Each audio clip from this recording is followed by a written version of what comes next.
Émile Lagrand lindi në Francë, në Fontenay-le-Mission, qytet i vogël i Normandisë, në vitin 1841.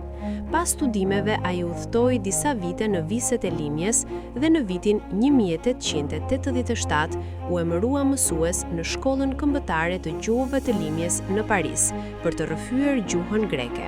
Lagrand publikoi rreth 40 libra në greqisht dhe për historinë e Greqisë. Një ndër ta është edhe libri që i kushtohet Ali Pasha Tepelenës me titull në origjinal Complaint d'Ali de Tepelen, Pasha de Janina, poem historik Epirot. Është një libër me vjersha vajtimtare për mbi luftën dhe vdekjen e Ali Pashës, i shkruar në gjuhën greke, nisur prej një shqiptari muhamedan, Qyshmoti, dhe i mbledhur e i publikuar prej zotit Legrand. Një tjetër libër, Genealogji d'Ali Pasha, që është edhe ky një libër me vjersha greqisht për mbi gjyshrit e Ali Pashës, u publikua prej zotit Lagrand. Përveç këtyre dy librave, Lagrand prej 10 vitesh po punon për një libër me titull Bibliografi e Albanisë, do me thonë, një libër ku përfshihen të gjithë librat që janë shkruar për shqiptarët e për gjuhën shqipe. Ky është një shërbim i madh që zoti Legrand po i bën dije së kombit ton dhe ne e presim me padurim kur të dalë në dritën e botimit kjo punë e madhe.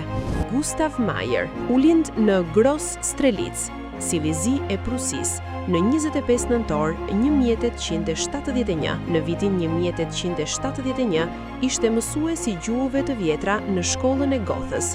Më pas, shkoi në Universitetin e Pragës dhe më vonë në Universitetin e Gracit. Gustav Mahler është pjesëtar i Akademisë së Shkencave të Vjenës dhe i shoqërisë letrare në Helsingfors. Është ndër njohësit më të mirë të gjuhës shqipe. Fillimisht ai shkroi artikuj të ndryshëm për shqiptarët në mediat më të rëndësishme të botës. Ai ka publikuar Gramatikë e shkurtër e gjuhës shqipe, Leipzig 1888, për mësime në gjuhën shqipe, Albanische Studien, Vjen 1883.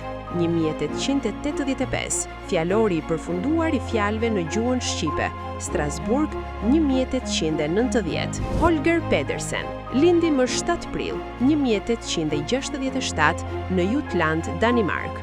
Studioi në Universitetin e Gjuhësisë në Kopenhag. Pas studimit të disa gjuhëve evropiane, u përqendrua tek gjuha shqipe. Botimi i parë në shqip të Pedersen u publikua në vitin 1994 për mizanët grykore në gjuhën shqipe. Në këtë libër ai vlerëson gjuhën shqipe si më të vjetrën dhe më të rëndësishme në gjuhët indo-evropiane. Në vitin 1895 publikoi veprën e tij të rëndësishme, një libër me përralla të mbledhura shqiptare. Libri u publikua nga Akademia Mbretërore e Letrave. Libri përfshin edhe disa këngë dhe fjalë të urta popullore shqiptare.